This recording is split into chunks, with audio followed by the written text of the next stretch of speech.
ماذا تقرأ رسائلك ولكنها لا ترد عليك؟ رقم 1. أنها تبقيك كخيار. هذا عندما ترى رسائلك لا ترد على رسائلك، ولكنها أيضا لا تقطع الاتصال بك تماما. لماذا؟ لأنها تبقيك على أهبة الاستعداد، فقط في حال لم تجد شيئا أو شخصا تعتبره أفضل. يبدو هذا قاسيا، لكنه صحيح. بعض النساء لا يتخلين عنك تماما لأنهن يستمتعن بالراحة بمعرفة أنك موجود، عندما يرغبن في الحصول على الاهتمام أو التحقق من صحة أو شبكة أمان.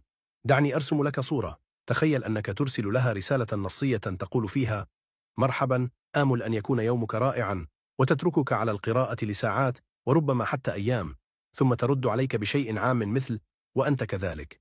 هل يبدو ذلك كشخص مهتم حقا ببناء علاقة معك؟ أم أنه يبدو كشخص يحاول فقط إبقاء الباب مفتوحا قليلا دون أن يعبر من خلاله؟